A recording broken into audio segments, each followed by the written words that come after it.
on vit dans quelque chose d'autre qu'une république. ci chapitre inondation yi wax politisation bi nga xam ne nemmeeku nekku ñu gis ne am na ñenn ñoo xam ne dañoo féetoo ci kujje bi ñu mun leen ci lim kii di Ousmane Sonko ak kii di Bougane Gueye Dany ñu dem foofu leen ngir nemmeeku population bu nekk sous les eaux mais dañoo nemmeeku ne seen visite yooyu dafa amoon beneen tournant bu mu wane clashante seen biir léegi noo gisee mbir yooyu la. waaw loolu boo ko bëggee disséquer il faut parler d'abord de ces deux personnes Ousmane Sonko et Bougane Gueye Dany. Certes Sonko li mu accusé Bougane c'est comme si Bougane dañ pouvoir da ko activer pour mu agir moi je ne pense pas de bonne foi reçu au palais xam nga yooyu du ñëpp ñuy dugg palais la ñuy xam c'est pas am na ñuy dugg palais ba génn wala ñu fay dem presque chaque semaine te doo ko xam bi siiw sax pour man tane na c'est le moindre mal mais am na yu gën a làqu yoo xamante ne day jouer ci sunu vie Bougane Gueye boo xoolee candidature am en 2019 def na parrainage am ak yëpp ñu recalé ko boo xoolee position bi mu jël ci plan médiatique mais aussi ci plan politique je awma yaakaar que ne dina reculer bay dem di nekk benn pion président Macky Sall je ne pense pas ndax boo xoolee itinéraire am parcours am self-made man la il est parti de rien pour en arriver à ce stade nekk journaliste am comme man comme yow dem ba coiffé groupe de presse am yeneen i activités yoo xam ne mu ngi koy mëne c'est pas quelqu'un boo xam ne dina flexible wala ñu koy manipuler ci muy liggéeyal pouvoir bi ko xañ candidature à l'élection de 2019 parce que engagé wu noonu na ci sur tous les points ba mu coûté ko ci wàllu fiscalité am yeneen problème yoo xam ne dab na ko ci récemment en décembre 2019 Ousmane Sonko ban plateau la doon intervenir c'était chez Bougane à des médias loolu du passé lointain c'est proche yàggul dara donc jàppuma ni Bougane bu defee ay activités ci wàllu social loolu dañ ko sant parce que même inondation yu njëkk yi ñi nga xam ne dañ fi defoon téléthon téléem def na ci téléthon joxe xaalis bu bari ci ministère de l'intérieur donc engagement citoyen boobu mu am ak social bi muy def loolu yàgg na ci ay activités am quand même c'est pas en 2020 la ko njëkkee kon su ko defee en 2020 du ma jàpp ni dañ ko sant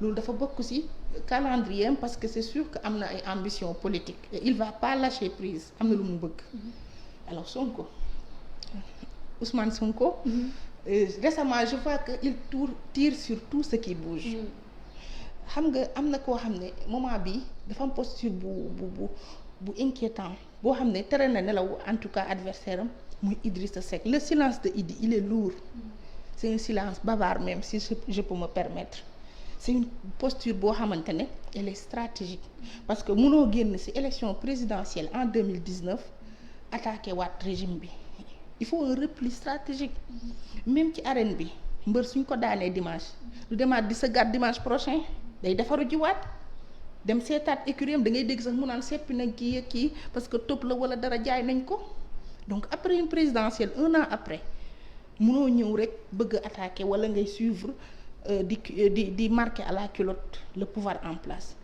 beneen exemple tey sëy bu ñu ko takkee dimanche par exemple aussi munoo ne ci biir semaine bi sëy bi dina tas soo koy jéem dañ lay diaboliser wa da nga si ñaaw au moins di nga bàyyi les deux partenaires ñu consommer le mariage dëkk jikko yu bon yi génn yenn yi génn nga mën ci profiter donc 2019 la ñu élire le président Macky Sall en 2020 munoo wax a wax ba nit ñi gaaw def un dégoût wala ñu gaaw rejeter ko ça va pas être possible da ngay bàyyi nit ñi ak moom ce mariage bi ñu célébrer en 2019 ñu consommer ko avec le président Macky Sall. Certains observateurs yi jàpp ne Ousmane Sonko amul benn certaine maturité politique.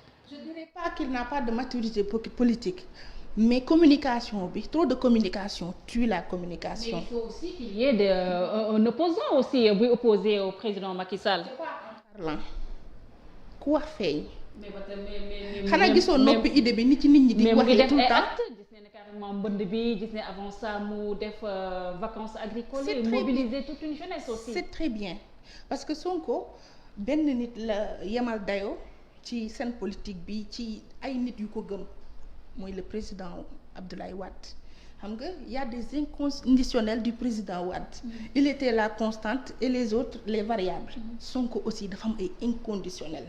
Y a des inconditionnels de Sonko gis nga ku laal Sonko rek boo deful ndànk dootoo ko defati.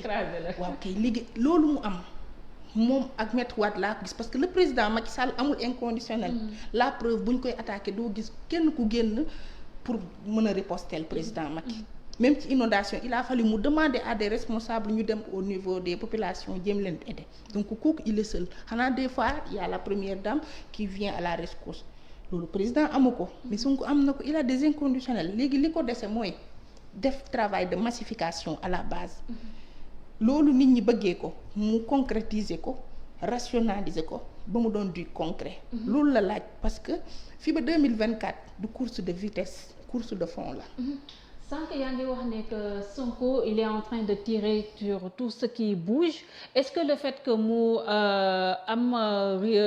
nekk le rival de toutes les classes politiques l'adversaire politique de toutes les classes mu nekk opposition wala sax ñi nga nekk au pouvoir du dem ba moom indil ko problème fragiliser ko. non premier problème bi mu nar a am si ni ma gisee muy defee depuis 2019 fu président Macky Sall waxee mu wax acte bu président posé mu répondre dina concentrer aussi président Macky bi nga xamante ne il doit sortir du jeu en 2024 en principe il doit pas participer au jeu électoral donc kooku noonu du moom warul concentrer wu trop sur lui à force de se concentrer sur le président Macky Sall il va oublier à côté ce qui se passe. Khalifa Sall, Karim Wade, c'était le même scénario en 2012. Le président Wade ñan la calculé woon président Niass président Ousmane Tanor Dieng. ba fàtte l'outsider Macky Sall qui est venu au second tour. En face de lui. président Ousmane Sonko aussi su bàyyiwul xel tuuti rek à côté de lui ce qui se passe du ko gis. est-ce que effet réseaux sociaux aussi joué wul aussi si euphorie bi nga xam ne mun nañu wax ne Ousmane Sonko am na ko wala ñii nga xam ne ñooy partisans. levier la. mais doyul. parce que la politique aussi au Sénégal surtout fi ñu nekk nii du ci réseaux sociaux yi kese c'est vrai que y a une jeunesse y a une conscientisation une citoyenneté boo xamante ne ñu ngi koy am ci réseaux sociaux yi mais doyul pour gagner une élection présidentielle. gis nga sénégalais ki muy fal il faut mu appat ko mais aussi il faut mu doon ku ne pat birima boo waxee ren balaa wax déwén. chez les Moustarchidine le guide religieux bu waxee ren balaa waxaat déwén à part université du Ramadan dañ koy xaar sénégalais day bëgg mitu njiit boo xam ne waxam du bëri. da koy jaaxal. day tax tamit mu incarner respect ci moom dañ koy respecter dañ koy nit. lu yomb ci moom.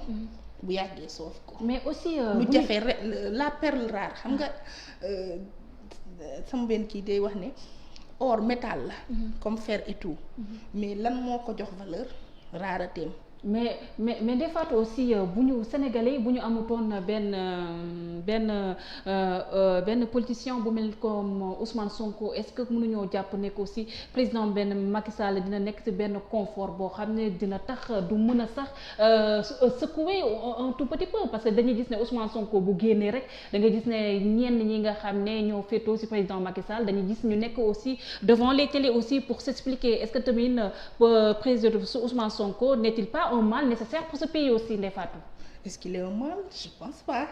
Il fait partie du jeu politique et il joue son rôle. Maintenant, apprécié ou pas, loolu ça dépend. Les avis divergent. Président Macky Sall nee naa la bokku ci. jarul su râler. Parce que en principe il doit pas se présenter en 2024. Donc il compte pas. nañ ko bàyyi liñ ko falee muy 5 ans mu liggéey li muy liggéey après mu dem. wax ci mooy loolu. mais ñeneen ñi nga xam ne ñoo soxla ñoo jar a bàyyi xel mais en principe président Macky Sall bokk ci. il fait pas partie. warul parce que 3e candidature dañ koy bañ loolu dañ ko réglé depuis 2012. bien que débat juridique bi bokkul ak li nga xamante ne mooy l'esprit bu constitution parce que l'esprit et la lettre ñaar ñoo ci ànd. D'accord dinañ ci ñëw juste rappeler aux internautes je suis avec Ndeye Fatou Ndiaye seen biir émission le rendez-vous de Sénégal 7 ñu am débat bu am solo par rapport ak tolluwaayu réew Sénégal rawatina politique bi fii suñu réew Ndeye Fatou ñu avancé